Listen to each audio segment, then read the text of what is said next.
my gosh. Okay, let me get this. Okay, let me just embrace this episode right now. So, Redo of Healer episode 5 has gotta be one of the sauciest moments I've seen. I think this is more saucier than Domestic Girlfriend right now. But I hate to bring that up, but let me just get this out the way.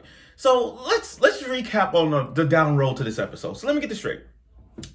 First episode was cringy enough that people couldn't understand what the hell's going on, and just some people couldn't handle it. And then you get to the second episode where he got his revenge on him, and like it took 2 episodes to get revenge. Whereas now for me, from Rise of the Shield Hero, it took about about in the 20s to get revenge on mine. And it was so cringy. Episode 3 was also cringy enough.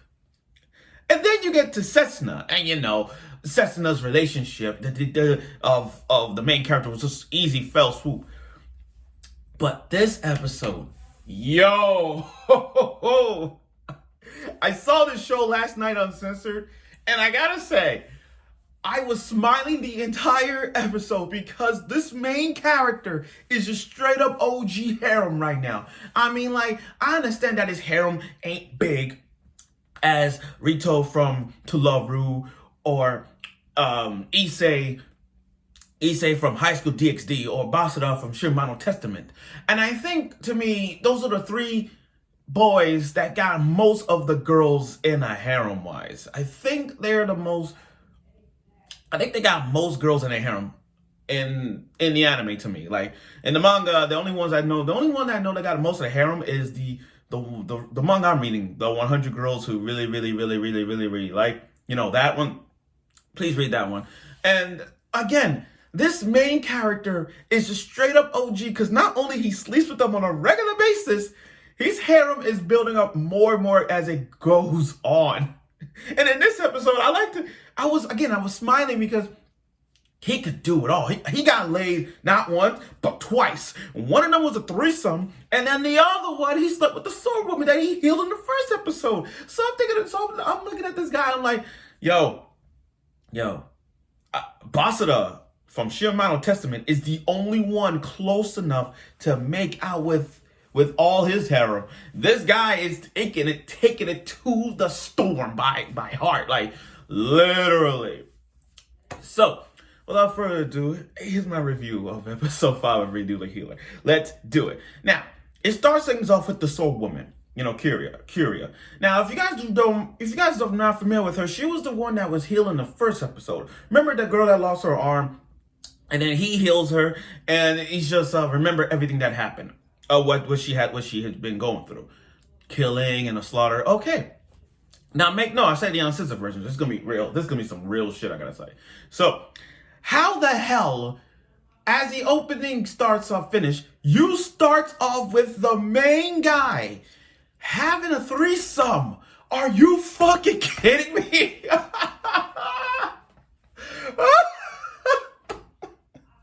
Right off the gate, this guy gets a threesome. And they doing it outside in a lake. They doing it in a forest. Like, imagine you on a journey. Imagine you're outside, walking and then you see this healing hero, Keyaru, is not only is having a threesome with Setsuna and Kureha Setsuna, oh my god, and Freya in the lake. Wow. Oh my god. And the way how it was shown on censored, it was really good. I mean, he got Setsuna from the back, and then Kureha looked up her loincloth, and she said, "Oh, her bush is dark bluish." Talk about over the top. Now, here's the thing. Is this going now? I know everybody still to this day is asking this. Is this show over the top? My answer, no, I don't think it's going over the top. I mean, literally, have you seen Goblin Slayer? Have you seen Interspecies Reviewers? Those are the big 3. Redo of Healer, Interspecies Reviewers, Goblin Slayer. Those are the mature shows that goes over the top. And yeah, we see mature shows that goes over the top too. But as crossing the line in the sand, those are the 3. I mean, there's some shows that went over the top. Domestic Girlfriend went over the top. Yoshigo no Sora went over the top. But still, but those 3 shows I just named before, those are shows that went way over the top. But back to me. Yo, it was really great, that lake scene, because it went from like having a threesome, and then we got to see the Uranus in that moment with Setsuna and Kureha. I mean, the tongue action, really good. Like, that tongue action was really good. And the great thing was, Freya was licking her, and then Setsuna was licking her down there, if you know what I mean. It was like, wow, just looking at that lake scene, I was smiling with joy watching this, because it was so great to see him having a threesome outside in a lake. How many of you guys got turned on just by watching that? Okay, now, sorry. It just really was beautiful. Like a tear in my eye. Exactly. Okay, now let's get to the other part. So the whole revenge thing, it has 3 different sides to this one. Looking back on this, it's like there's 3 revenges he has to deal with, like 3 of them. One, he has to deal with revenge with everybody that treat him badly on his first try. So yeah, he had to get revenge on the princess. He got that. He has to get revenge on the sword hero and the cannon hero. He has to get revenge on them too. That's the first revenge. The second revenge, he has to get revenge on this is where the plot gets more and more revengeful. He has to get revenge on the kingdom that treated the demi-humans as slaves. You know what I mean? So it's kind of like how Rising the Shield Hero is, where it's like the whole kingdom doesn't respect him, so he has to get revenge not only on the bitch-ass mind, but on the kingdom to understand that this whole false kingdom bullshit is out of nowhere. So he has to get that revenge as well. So you kind of feel it in. So not only has to get revenge on the people that treat him badly, not only has to get revenge on the kingdom, but he has to get revenge on that Imperial Knight, and that's when it kind of triggered him. That's like the third revenge. So he doesn't know about that, but that's later on. I'm gonna get to that later on. So this guy who was hiding in the woods, he said, "I'll buy Setsuna for 1 coin." I'm like, "You fucking high?" And then she's like, "Okay, I'll buy," and then he's like, "You don't have to pay 1,000 gold coins." And Setsuna's reaction like, "Oh, I'm more worthful than anything. I'm worth than 1,000. So, and then we found out that he's one of those soldiers that was in last week's episode that left. He was that left the show. I mean, that left the group. And then Setsuna with her ice claw, like, killed that. And you see her blood in oh my God, that was so good. So he make the antidote for them, to revive all the sick people from drinking that water, poisonous water. And then here come the sword woman Kureha. Not the sword hero, the sword woman. I'm gonna break this out that this woman is not the sword hero, okay? The sword hero has blonde hair and she's into women. Yeah, so you're gonna see what she does to women if you would prefer the hardcore Uranus that comes along the way. Just trust me, if you have a soft taste for that. But anyway, you gotta love the reaction time. The fight scene was great. Not because when Kureha just hit Freya in the stomach, he's like, "You touch my woman? He touched my slave," and then just like he went in. And I gotta say, I don't know why I'm looking back on that light novel scene, and then looking back on this, I think there's kind of like, I don't know why, but I think there's gonna be some compassion yet. Like, I feel like he's gonna do some kind of heal to Freya to remember everything, and then he's gonna apologize. And I think he's going to say, "I love you." You know what I mean? I just got this gut feeling that it might happen or may not. Because the way how he looks at her getting hit in the stomach one time, it just kind of it kind of hit him. It's kind of hit him like, "You touch my woman?" And that part comes in a long way. So I don't know if I'm feeling it like we're going to forgive Freya now if he was to redo them, but we'll see how that goes. But the fight scene was epic. Oh my God. The fight scene was so great. I mean, literally, it had every component out there. You saw him dodging and hitting and all that stuff. And, I say this now. I'm going to say this.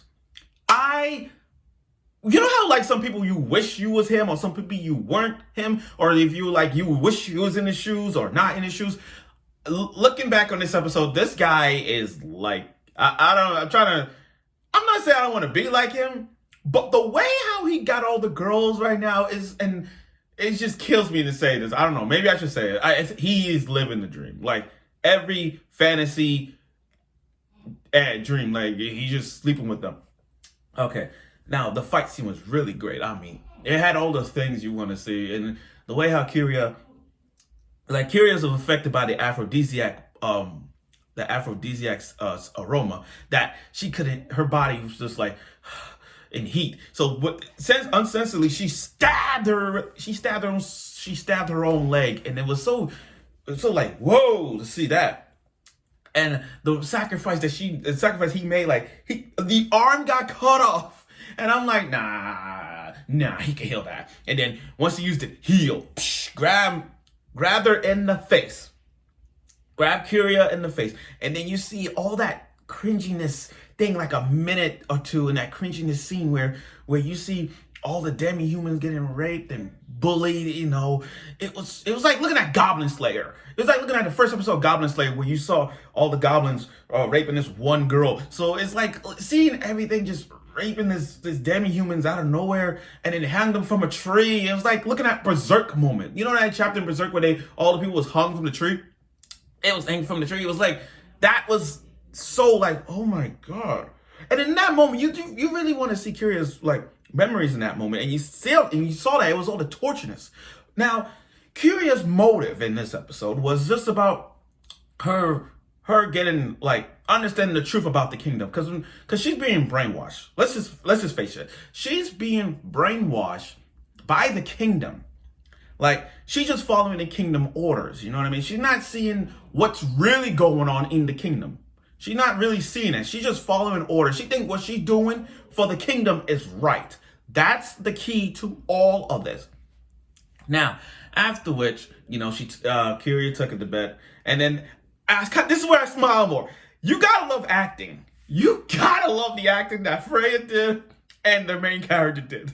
They were like, we gotta put in a scene. So when she wakes up, he's like, I didn't kill you. So he uses heel to put back his original face, and she blames him for killing him. She blames everything. Like, wait a minute, you're the one that killed Flare.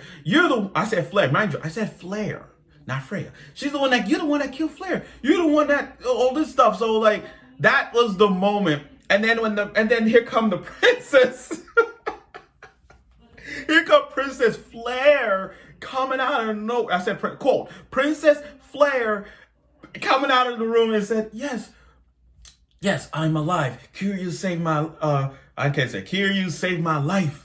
We saw how the kingdom is treating everybody like garbage. We even infiltrated the Ice Wolf tribe, and we had to save him as well. Our soldiers were killing our soldiers were killing them. Yo, I love that acting. I love the acting that Freya did at the post as Princess Flare was really great. I loved it. And I gotta agree with the main character staring at the window saying, oh, great idea, posing that even though you are princess, even though you really are the princess Flare, even though you are the princess, but still pose as Freya. And then in that moment, at the end of it, yo, he scored a sword woman too. So look, you know what? Let's make it a party. Let's make it a freaking party. You know, let's make this a party. Check this out. Let's make this a party. Look at this. Okay, so understand where I'm coming from. Fucked. Pending.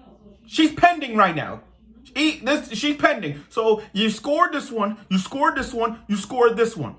You scored 3 chicks, and then you're still pending one more. And Norm. So you fucked 3 girls out of 5. So props for this guy getting it. 3 out of 5. Oh, he's good. He's like really good. And like I said, the uncensored version was really spot on. I mean, with him making out with the soul woman, climax at the end and say, I love you. And in that grinny smile, he's like, I got the soul woman. I'm all mine. So you got the princess. You got the demi-human. And then you got the soul woman. You are living it, man. I love this guy. And like I said, I don't have a problem with healers. I just don't want healers to just do heal 100% of the time. But this guy, He's using his heel in a fight. You know what I mean? And using his heel in a fight. And that, like I said, that fight scene was good. And then it ends with the Imperial Knight posing as the guy's face, main character's face, and with his eye patch open. Now, you don't know how he got it, but I can tell you how he got it. He used a metal rod and stabbed it right there. If they show the uncensored version, it's gonna love it. Now, here's the thing. With that girl you saw walking as a, you guys remember the first episode. Go back to the first episode. Remember when he wakes up, when he had to redo everything. Imagine when he wakes up and he see that girl that was like, wake up, you was sleeping. Yo, I'm gonna feel sad for her so much. I'm gonna feel sad for her. For a side character like her, trust me, you're gonna feel sad for her. Trust me, it's gonna get there. It's really gonna get there. But like I said, episode 5 was a top-notch brilliance. I mean, literally, okay, the first 3 episodes was cringy, I understand. Setsuna's development, it wasn't cringy, it was just like you watching Killing Bites and the development of Setsuna. This episode, we got to see this guy having a threesome. Like, what do we got from episode 5? Here we go. He got a threesome in a lake. You got a soul woman in your party now. You made out with her. You defeated her. And, and you have now you have an acquired soul woman on your team. So this guy is literally the mastermind when it comes to this. I know this video is long, but bear with me. Like I said, this show needs to be talked about. And I hate to put this out here right now. This guy, he is my favorite male character this winter. I kid you not. This guy is, I'm sorry to say this, this guy is my favorite male character of 2021 by far. I give other characters credit. This guy's number 1. It's the way how he goes through all these just to get revenge on so many different occasions. This is why I like this guy. Woo! So thank you for watching my review of Redo the Healer. Now the whole storyline plot twist is gonna get, the plot revenge scheme is gonna get even better now, because not only once he found out about the revenge once he realized he got another revenge with the Imperial Night Guard, things are gonna get a little crazy and a little bit of sadness, blood and tears. So we'll see how that works. So thank you for watching this episode. I know, like I said, the video long. I'm gonna post this video on YouTube and on Twitter, so you guys could hashtag it, #Redo of Healer. So thank you for watching this. I look forward for next week.